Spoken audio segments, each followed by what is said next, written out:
always in it.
How are y'all doing?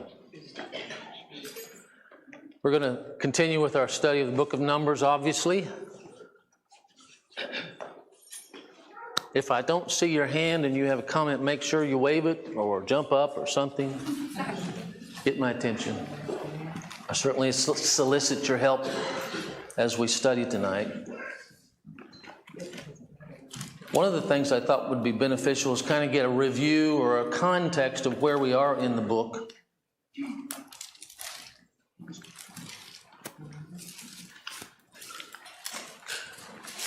Does not work? No. Very good. Where are we geographically? Where is the nation of Israel in these chapters towards the end of the book? We finished 27 last week, but 28, 29, 30, in through there, where are we in terms of the nation? Close enough that Moses is on top of the mountain to see the tabernacle. Okay. Stuart said close enough so that Moses could go on a mountain and look over into the promised land. Do you remember where that is? It says in chapter 22, verse 1, that they had encamped on the plains of Moab. They encamped at the plains of Moab, just beyond the Jordan, opposite Jericho. So, from chapter 22 on, the nation has encamped where they can almost see the promised land, or maybe they can see the promised land. Certainly, if you go up on a mountain, you can see it. And they spend some time there. We don't know exactly how long, but they spend some time there. For instance, in chapter 20, it talks about how they came together at the place called Kadesh in the wilderness of Zin. So just to kind of review where we are, they started in Egypt, they came down here to the Mount Sinai, and then they traveled to basically somewhere right here at Kadesh Barnea, and were told to take the promised land. They rejected that, and then they were punished by wandering in the wilderness for 38 years. And then in chapter 20, it says they came back together at Kadesh Barnea. And then God led them, and they tried to cross the land of Edom here. Remember, they sent word, can we cross? We won't drink any of your water. We won't eat any of your food. We'll stay on the king's highway. And Edom said, no, can't do it. And God said, if they say no, don't touch them. And so they had to go around Edom, so they had to travel all the way back down here. It's during that travel that they complained and grumbled, and God sent the poisonous serpents among them, and they had the brass serpent on a pole. And go around Edom, they come back up here, and they encounter the king of Moab and Balaam and all that. That's all happened now in chapter 27. And now they're encamped somewhere here, just across the Jordan River, looking at Jericho. I've often wondered why God did that. You know, initially he brought them to here and said, go up and take the land of Canaan. The spies went up, came back with the bad report, and then they refused to go. When they come back together 38 years later, instead of going right back up into Canaan from the south, God leads them all the way over here to the east side. Anybody have any thoughts about that? The only thing I can think of is that it ends up being a two-pronged attack, so they end up attacking the southern side of Canaan first, and wiping that out, and getting that before they went to the northern side, instead of having all of them come at once. Okay. I don't have an answer.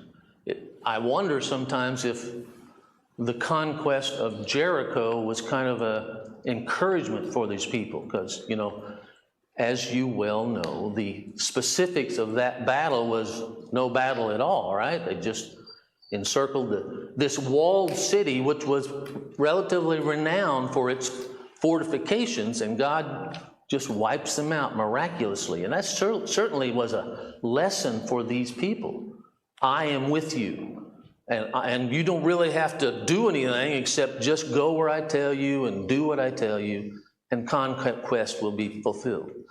Maybe that was it. Gary? It's kind of neat, too, how he uses the Jordan and stops up the sea, and they go through on dry ground, and here they come. So perhaps it was to give them that same sensation, or to warn the Canaanites, here they come. Excellent point. The first generation experienced the parting of the Red Sea. The second generation experienced the parting of the Jordan River. Kind of like, okay, here's my stamp of approval on what you're doing. So anyway, that's where they are geographically, okay, in terms of and remember, the whole book of Deuteronomy is, they're camped right here. And Moses is going to repeat the law to them while they're camped right here. And it's not until Joshua chapter 4, verse 19, it says that they crossed Jordan, and the Ark of the Covenant comes up out of the Jordan, and it gives a specific date. That date is trying to remember exactly what it was. The 10th day of the first month of the 41st year. So when did they leave Egypt? What day of the first month of the first year? They left on the 15th, right? The day after Passover. Passover's on the 14th. So here they are in Joshua, when they have finally crossed the Jordan River. It is almost 1 year, less 5 days. It's almost almost 40 years from when they left Egypt. Okay, time frame. Now, as we look at the book of Numbers, one of the things that's interesting, one of the things that jumps out at me is that there's and don't misunderstand me, a lack of continuity. We seem to go from one chapter about this topic to another chapter about this topic to another chapter about a battle to another chapter about, why is there no continuity there? And I don't have an answer for that. There are some connected issues in the book of Numbers. For instance, the daughters of Zelophehad come to Moses in chapter 27 and say, our fathers died, there were no sons, there's going to be no inheritance for him. What's the answer to that? And God, as you remember, Moses asked God, and he says, well, the daughters will inherit. And then in chapter 36, another question comes up along the same vein. Well, what if that daughter marries a man who's not from her tribe? Then the land that went to her will go to that man, and it will leave this tribe's control, ownership. And so they had to deal with that issue. Those two things are related, and yet they're not put together consecutively, connectively in the book. So, and there's a couple of other ones, the idolatry of Baal that we read about, Balaam and Balak, and how the Israelites got involved in Baal worship in chapters 24, 23 through 25. But then it's all the way over to 31 when the revenge for that is taken. So it makes you wonder how the book was ordered, how it was compiled, and maybe it was just Moses doing what God told him to do. 3 times in Exodus, the references are listed there where God said, write this down so that somebody in the future will know about it. And Moses obviously did that. He wrote the Torah, the first 5 books of the Bible. And so maybe he was just, as it came to him, as the issue came up, as the battle was fought, he would sit down at the end of it and write it down. And the other thing that's kind of interesting about that, though, is that when you read in the New Testament, that these things are written so that you can learn from them. And so when you see, some of the complaining that is mentioned, specifically that was brought up in Numbers, or mentioned in the New Testament as examples for us to learn from, Yeah. Don't go down that road, because this is what happens to you. So, I think exactly what you're saying, is that these are written. God told Moses to write it down. Later on, the New Testament writer said, oh, you remember that thing that Moses wrote down and God told him to write down? It's there for our learning. Yeah. So there's multiple purposes for the writing. The historical references for the nation of Israel, but there are principles there for lovers of God, children of God to follow. Okay? So let's get into the chapters themselves. Last week we looked at chapter 27. And briefly, the daughters of Zelophehad get an inheritance. Moses is told within the same chapter, and of course Moses didn't write in chapters, but within the issues that he writes about in chapter 27, the story of the daughters of Zelophehad being promised that they will be given an inheritance in the new land. And then Moses is told in verse 12 of that chapter, go up on the mountain, see the land, because you're not going in.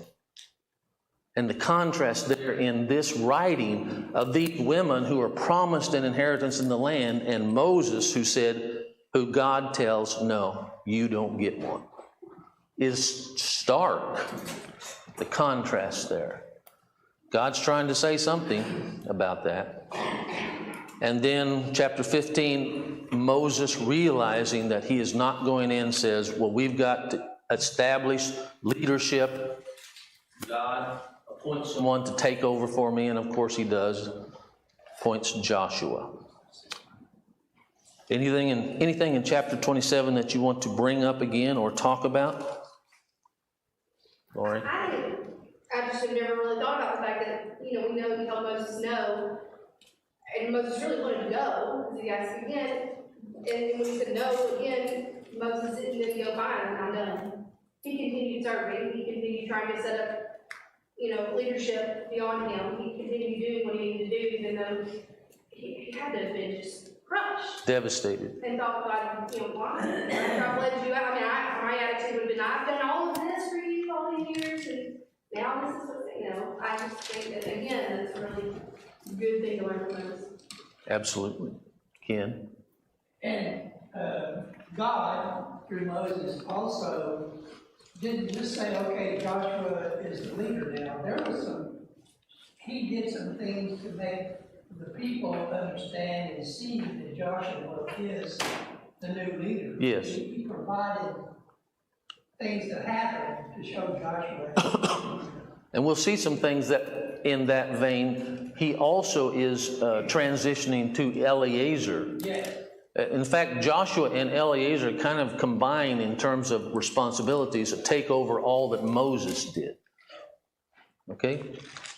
Chapter 28 and 29 is about the...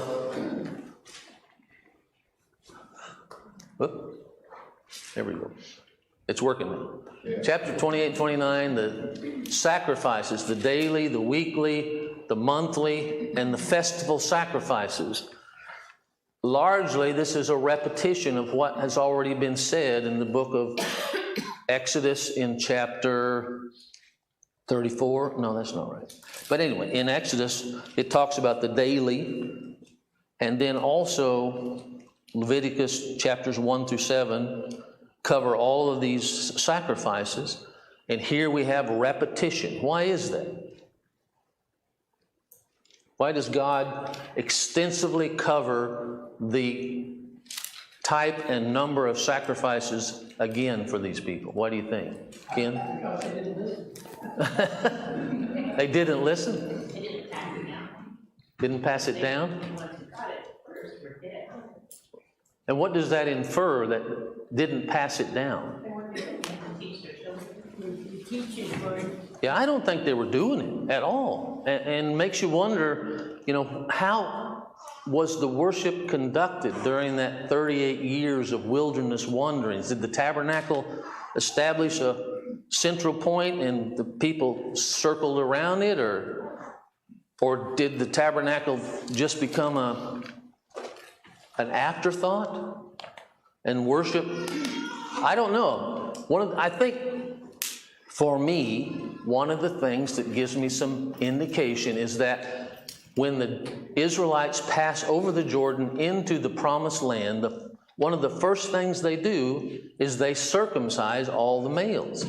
And it says specifically that anyone who had been born during the wilderness wanderings was not circumcised. So they had to stop and do that. It also says shortly after that, they observed the Passover. And that's the first reference to a Passover observance since Numbers chapter 9. So for me, it's inferring that people were not sacrificing.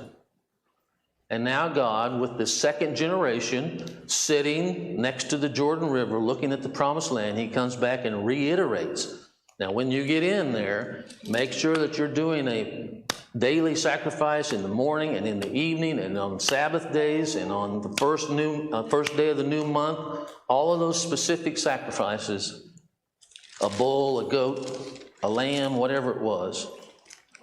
And then there are some specific ones about the festivals. Ken? I think with the Passover, you can add daily, weekly, monthly, and annual. Yes. Passover, and also, what was interesting to me was he would say, okay, this is a new sacrifice, now we're talking weekly. That doesn't include, you still have to do the daily sacrifice too. Yeah. Talk about the monthly, you have to do the, you know. He reiterates that each one, as he talks about each new sacrifice, he says, now that's not a replacement for what I've said before. You still got to do the daily. There was a lot of blood. Yeah. A lot of sacrificing. Yeah. You probably can't read that. That's probably too small, but that's all of the different festivals that were discussed in the book of Leviticus specifically. Anybody have any thoughts about this topic, these 2 chapters?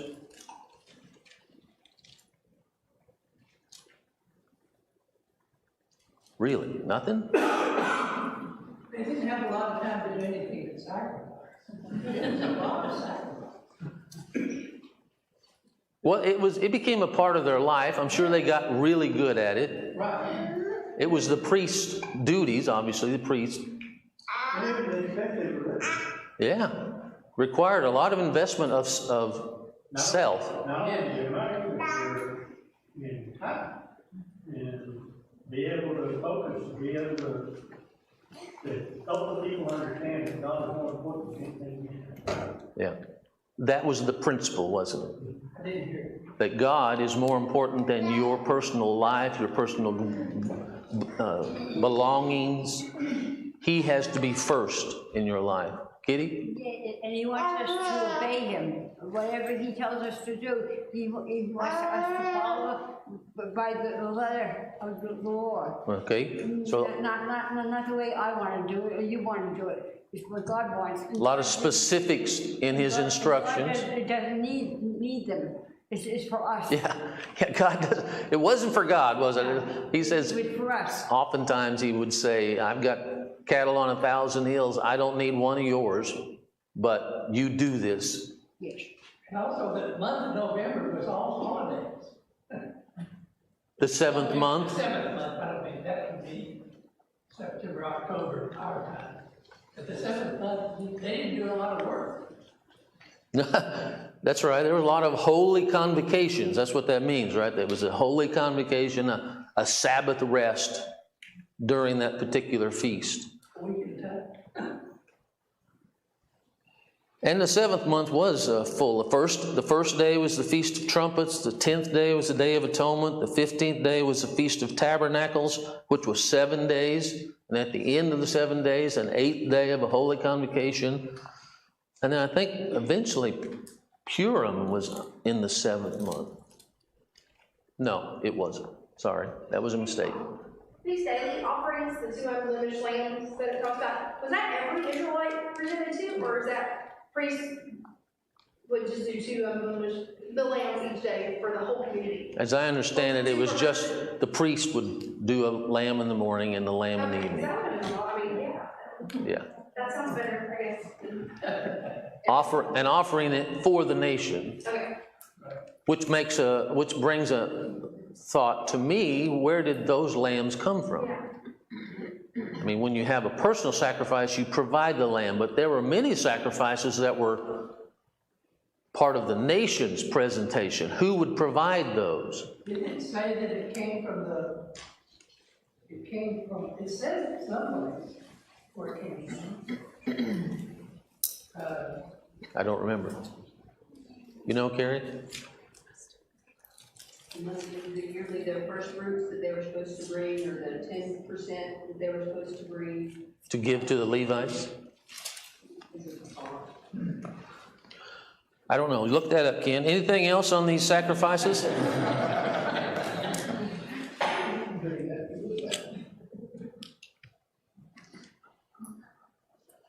Okay, zooming right along here. Chapter 30, laws concerning vows. Starts out with an overriding principle in verse 2. If a man makes a vow, or takes an oath to bind himself with a binding obligation, he shall not violate his word. He shall do according to all that proceeds out of his mouth. That's the overriding principle. Have we read this before? Was this covered in Leviticus or Exodus? I couldn't find it. From what I could find, this is the first time the law concerning vows is mentioned. But it seems that this was an accepted, to me, it seems like that's not what this particular section is necessarily referring to, because he goes on to talk about 4 extensions of the principle, if you make a vow, you're bound by it. And each of those 4 exceptions or extensions concerns what? Women. By the way, what are we talking about with vows? What does it mean, a vow? It says here, if he takes an oath to bind himself with a binding obligation or makes a vow to the Lord. What are we talking about here?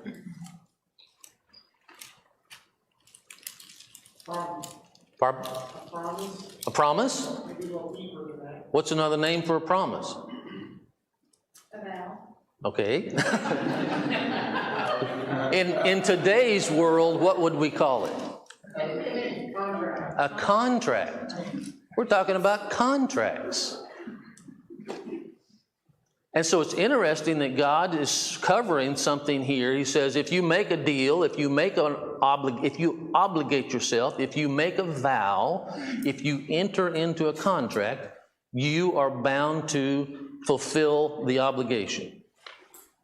But if you're a woman, there are 4 stipulations about women. And what are they? If you're a woman still in a father's house and you make a vow, an obligation, a contract, it has to be basically approved by your father. Your father has to approve it, either covertly or overtly. If he doesn't say anything, then that is, by extension, an approval. But if you are still in your father's house, your father has the authority to disavow any contracts you make. If you're a single woman and you become married, then your new husband has the right to nullify any vows or promises that you've made prior to getting married. If you are a widow or a divorced woman and you make a vow, you have no head, no male head over you, therefore your vow is binding. And if you are a married woman and you make a vow while you're married, your husband has the right to disavow or approve that. Why is this coming up, do you think? This, especially the stipulations involving women making a vow, entering into an obligation, making a contract. Zelophehad's daughters just went to God and said, can we be landowners when we go into the new promised land? And he said, yes. So what are they now legally bound by? They now can enter into contractual obligations, make vows, hire people to come and harvest their crops, etc., whatever it might be, and they can't say, well, I'm a woman, I know what I said, but I'm a woman, doesn't count, you know. No. No, you're bound. It got me to wonder if there was a problem with both male and female making oaths and they weren't following the scripture. This is the first time it's mentioned. They've been wandering around for 40 years. Yeah. And, not only have they been complaining and grumbling, but the thing based on this, they were also making vows that they weren't following up on. Yeah. Well, I think that's what Leviticus 5:4 is talking about, is the, let's see, if I can find it.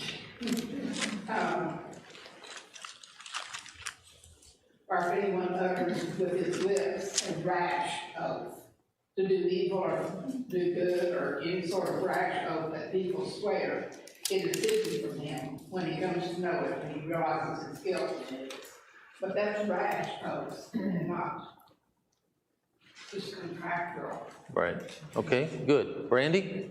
Do you think that it also puts forward the idea that prior to this, women may not have been allowed to make vows or have been allowed to make a contractual agreement of any kind with others? Because, you know, like you said, the woman may have been doing this. Well, at the same time, if people had made a contractual, agreement with a woman, they may not have felt that they felt the need to stand up to what they agreed to with a woman. So it's protection on both sides. That's a good point. Hadn't thought of that. Micah? Leviticus 27 actually talks a lot about vows as well, but they're dedications to the Lord specifically and not vows between people. So it's almost like that this is an extension of you've been making vows to the Lord this whole time, and now you're starting to make contracts amongst yourselves. So this is your stipulation for making contracts with yourselves, rather dedicating and vowing things to the Lord. Thank you. Good point. Ken? Well, I was looking at what you said. And remind me what it was? Where the sacrifices came. Oh, okay, yeah. But one of the things I think that we should know is that these sacrifices were not all for forgiveness of sin. Some was just for a sweet aroma to the Lord. Some was a feast offering. Mm-hmm. Thanksgiving offering or So peace offering. Our worship to God is not just sacrifice, it's praising, the different things that we need to think about, I believe, Certainly, yeah. about what these different sacrifices meant for these people. Could give us some idea of kind of how we need to honor and praise God and sacrifice to God too. Good. I would almost say, from my impression, but most of the sacrifices, God intended most of them to be thanksgiving offerings and peace offerings. But we focus on the sin offerings because it's kind of our human nature. That's what we think of in terms of sacrifice. Good. Anything else on chapter 30? Alan? I'm sorry. I thought it was interesting that a vow is a voluntary, it's voluntary. You're vowing something voluntarily. Yeah. So to do that and then not uphold it is even worse because you don't have to volunteer that. Right. So I thought it was interesting that it was a voluntary thing. It's Okay. you're not vowing because somebody made you do it. Right. Barry? Yeah, I was just saying, we use the word contract a little bit, so I was trying to understand, in our world, we can get what contract is. But here, is it just as simple as I told you how to do something and that's making a vow? Or is it something more than that? I don't know. It seems to me the inference is it's more of a formal an arrangement, formal arrangement. Even with God, there were some vows like the Nazarite vow, where you promised, you made a commitment to a special way of living to impress God and those round about you. So there were other things than just contracts, but seems to have more of a formality about it rather than just, well, I'll be over tomorrow to help you with your haying or whatever. Yeah, I guess you covered that. I wonder if it was more of a public commitment versus just Yeah. be able to more help you. Conversation to you as someone else. God, you know, remember this, but back in the day, you didn't sign a contract. I mean, Daddy Ray would go to the bank and get money, and he just not handshake. That's all it was. And certainly that would apply here, right? These people were promising face to face. They wouldn't necessarily require a Signature. blood or anything, yeah. Just, Kitty? John the Baptist was beheaded because of a promise. A promise to that girl, yeah. Okay, what was her name? Salome? I don't remember. Lucy? I have a quick question. Where are we getting that this is talking about promises between people and people and not promises between people and God. Well, it's not either or, it's both, I think. Yeah, but this says between God. Yeah, so like the oath though is still including God. So I guess that's where I'm getting a little confused. It's odd to me to think that that the husband would be able to break a vow that a woman has made to God. Like, I think this wouldn't apply to the ones that you're making to God, because that's between you and God. I would think this would be more between a woman and a man, or a woman and a person, but maybe I'm wrong on that. Verse 2 and 3 both mention a woman and a man making a vow to the Lord. So we know that that's part of it. Mm-hmm. And verse 8 says the Lord will release her. Right. At the end of it. Verse Was that? 8. The Lord will forgive her. Ken? You know, you can see that they brought cattle with them. They had herds of cattle. And so those offerings, I can see, but where did they get the grain? You know, it wasn't easy for this to happen. Yeah. Let's go on. Chapter 31 talks about God's vengeance against Midian. Verse 2, take full vengeance for the sons of Israel on the Midianites. Afterward, you will be gathered to your people. So that Moses, this is the Lord speaking to Moses about what he wants done in terms of vengeance for what the Midianites did in terms of tempting the Israelites into idolatry. Some people have a real problem with this particular chapter. It's lots of killing. And, you know, I can reconcile that for myself. You need to reconcile it in your own mind. But just look at the facts. Chapter 2, take full vengeance. Chapter 7, kill every adult male. And they did. They went and killed every adult male. Verse 9, they captured the women, the little ones, and all their cattle, flocks, and goods. And in verse 10, they burned all their cities. And one of the things that point jumped out at me was that when the Israelites defeated the Amorites and the Bashanites, they didn't burn the cities.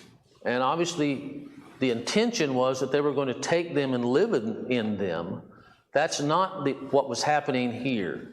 This was vengeance. This was a war to eradicate these people. And they burned the cities and made them uninhabitable. Totally different intention in this particular war. Another thing that's interesting is that there were only 12,000 people, 12,000 men called to battle, 1,000 from every tribe. Remember, how many total men of war were there?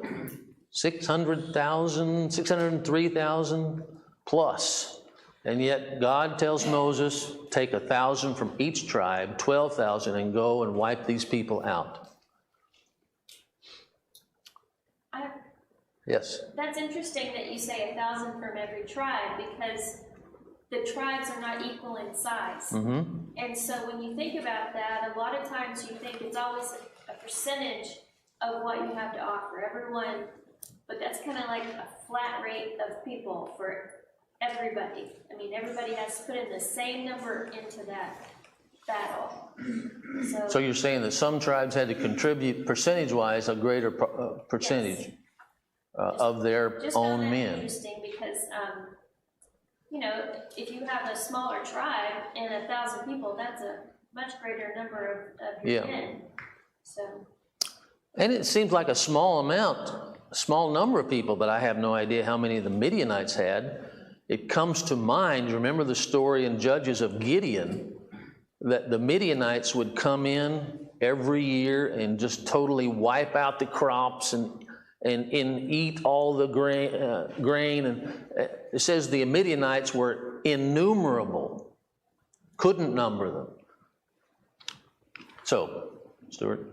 It's kind of interesting because if this is the same Midian that is listed in Genesis 25, these are kindred, kinfolks. Abraham's son, perhaps. Yeah, because Midian is son of Keturah.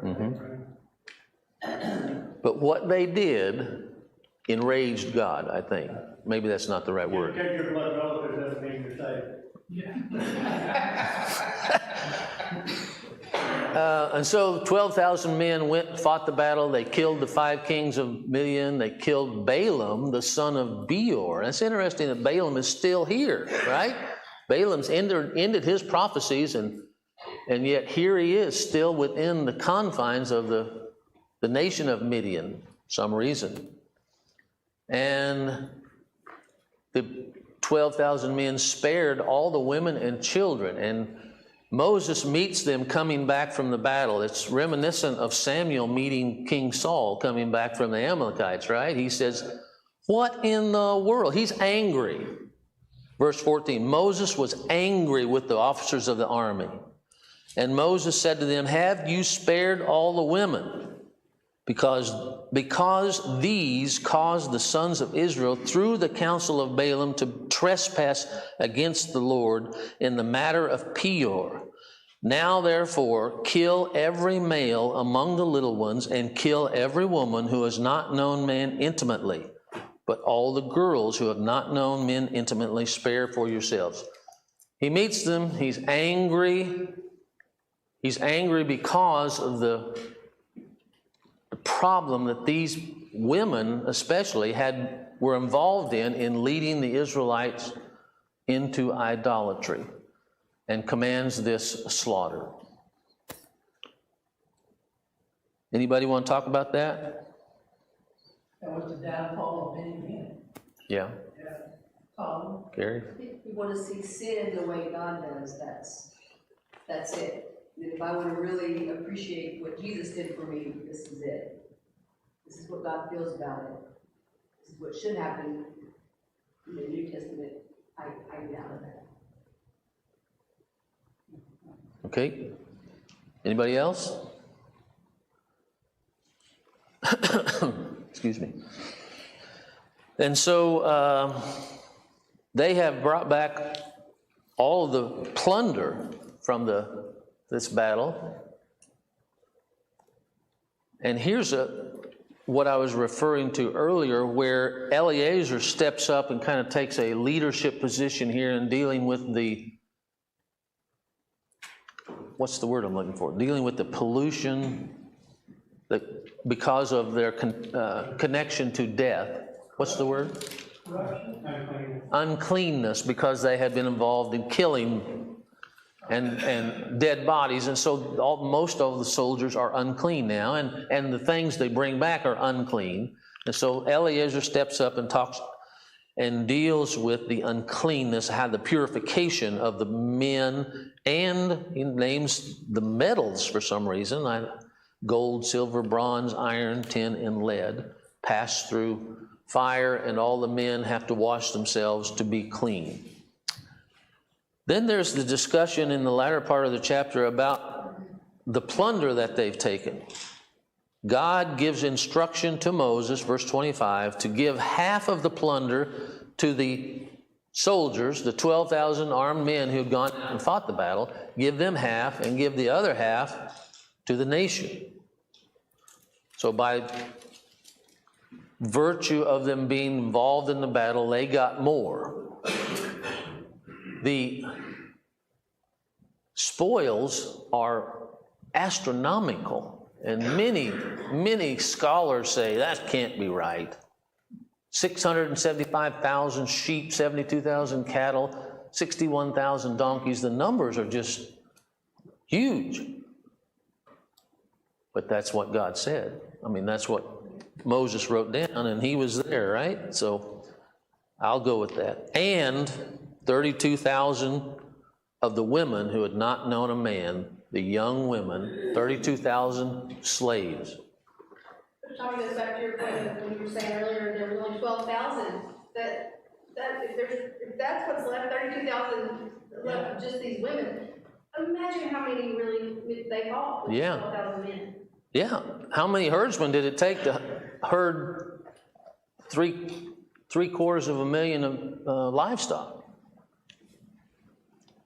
But the battle was won by the 12,000. And there's a tax.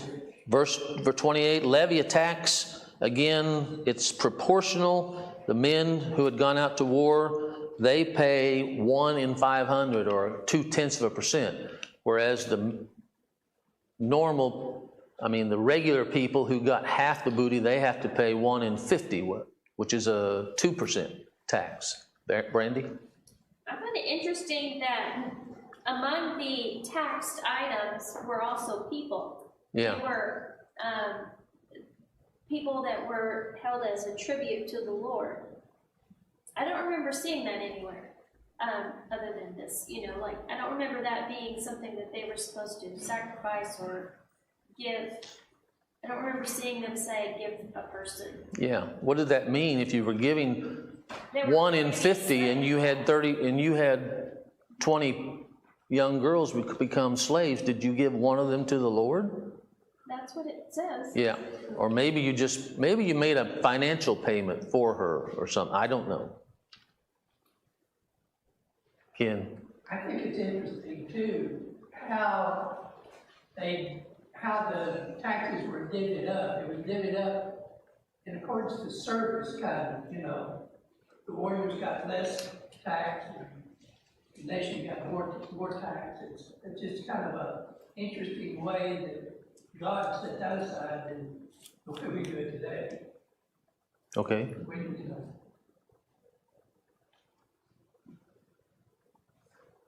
Okay. When the officers of the army went back and checked on their soldiers, they found how many of them had been killed? 0. None. No man of us is missing. And so as a result, they give a Thanksgiving offering of 16,750 shekels of gold. One of the commentaries said that equates to around 11,000 ounces of gold. Ton of money. What else did you find interesting about this slaughter of Midian in chapter 31?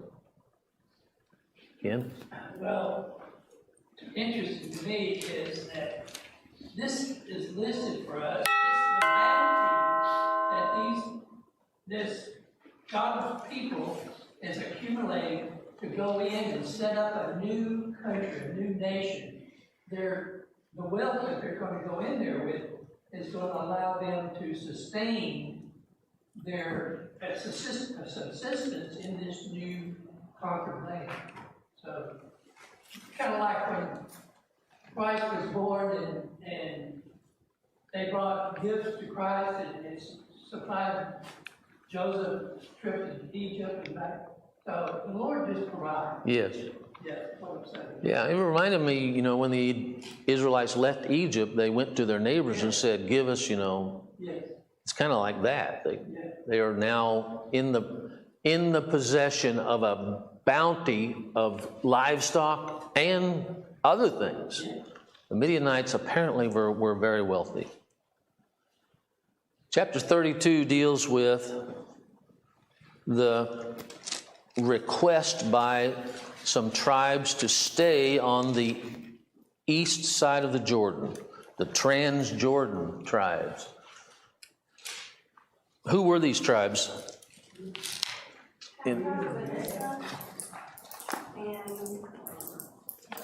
Reuben, Gad, and half tribe of Manasseh. Although the Manasseh involvement in this is not mentioned until it gets all the way over to verse 33 in the chapter. For the first part, most of the chapter, it is just Reuben and Gad who are making this request. They request to stay on the east side of the Jordan because we have a lot of livestock and this is suitable for livestock. Wonder if they got a lot of those 750,000 sheep and cattle. But they make the request, and Moses explodes. What in the world are you doing? Shall your brothers go to war while you yourselves sit here, in verse 6? What did Moses think was happening? They were in the promised land and they just were done. They were they'd gone as far as, I'm not going anymore, I'm sitting down. And all that land has been conquered by the whole nation Yeah. that they're getting. So now they're taking what was being conquered by all of the tribes. But what's going through his mind, based on what he says here, is that this has happened before. We got right to the promised land and the people wouldn't go. And now here you are, Reubenites and Gadites, we got right to the river, and now you're telling me you don't want to go over? He equates it with what happened previously, 38 years ago, when those people wouldn't go in. They did not follow me. So it's rebellion and it's discouragement. What you're doing, this is just what your fathers did. When the spies went up and came back down, they discouraged the sons of Israel. In verse 14, now behold, you have risen up in your father's place a brood of sinful men, to add still more to the burning anger of the Lord against Israel. And he says, if you don't go in, you will cause the whole nation to be lost, just like last time. He is mad and upset. So they strike a bargain. What's the bargain? So we will build sheepfolds and livestock for our livestock and cities for our little ones, and then all the armed men will cross over the Jordan before the Lord until he has driven out his enemies. And Moses says, if you don't do that, he will once more abandon them in the wilderness and you will destroy all these people. That's the bargain. You go in and fight the battles with all the rest of the armed men, then you can come back. Did they do that? It says in Joshua, Alan. Click, Alan. Sorry. There you go. It says in Joshua that, I can't read that. Of the tribes of Reuben and Gad, there were how many armed men available to go over? 4 total, if you added the Reubenites, armed men, the Gadites, and half of Manasseh, you would have 110,580 men. How many went over? Joshua 22, verse 4, verse 12. 40,000 men equipped for war crossed for battle before the Lord. They had 110,000 in the census. 40,000 went over. 70,000 plus stayed back. And yet, it says in Joshua 22, you have kept all that Moses, the servant of the Lord, commanded you. You have not forsaken your brothers. Therefore, turn now and go to your tents to the land of your possession, which Moses, the servant of the Lord, gave you beyond the Jordan. So, I guess it was enough. And then in verse 33, the half-tribe of Manasseh is included in this gifting of the land on the east side of the Jordan. Okay. Hopefully,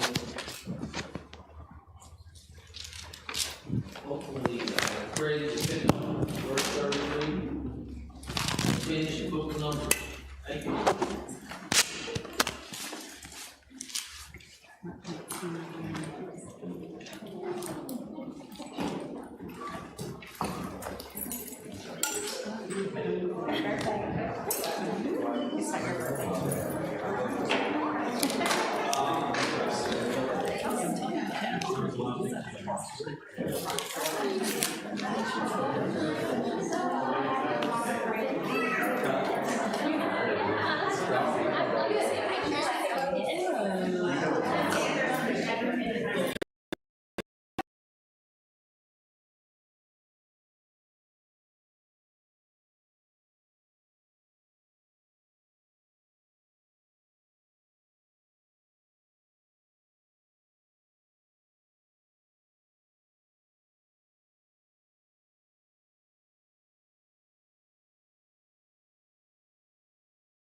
Good evening. Certainly glad to see everybody out tonight for a period of Bible study. Hope you've been edified. Look forward to the next opportunity that we get together. It'll be Sunday morning at 9 o'clock, and we'll look forward to seeing you if you're in town. We've got a number of guests that are with us. Certainly glad that you're here. Hope that you'll come by every opportunity that you have. As far as announcements goes, as it relates to the sick, I mentioned on Sunday morning that Janet's leg was bummed and that she needed crutches.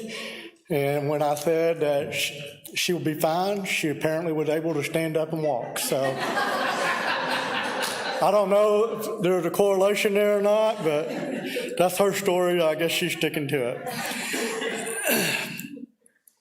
Out of town, Diana Wallace is in Kentucky. Craig and Shirley are in Arizona. Jansen is preaching Sunday in Craig's place, so we'll look forward to that. Mama is heading to Texas on Saturday. We'll be gone through Friday. Is asking for prayers for the trip, so keep her in our prayers. As you may have heard, Amber Livingston's dad had a heart attack and died on Sunday. Visitation was last night, funeral was this morning, but I explained Chad and Amber not being here. Can obviously keep them in our prayers. Unexpected, so as that goes. But she seemed to be in good spirits last night. Family seemed to be doing better than expected, but maybe that, maybe nothing more than, it happened and they hadn't had time to grieve. So keep them in our prayers, keep the family in our prayers as well. As a reminder, the first Sunday in May 2nd, we will go back to our normal services, which is service at 9 o'clock, Bible study at 10, service at 11. That will also include the passing of the Lord's Supper trays. If you still do not want to touch whatever, there will be the communion packet that we've been doing for the last millennia. And so that will still be available at least for a little while. So we order another package and a box of it, so we should have some for a while. And then also, as a reminder, in June, we will be adding one additional adult class for Bible class on Sunday. So just to kind of heads up on that and be prepared for that. That is all the announcements I have. Does anybody else have any other announcements? Good to see all of y'all. Just remember, we're told to be salty people and to be lights to the world. So let's make sure that we're making an impact on the people we come in contact with every day of our lives, not only in how we act, but how we talk. And so keep that in mind as we go through the rest of this week. Are there anything else that we need to be aware of? If not, we'll be dismissed with a word of prayer.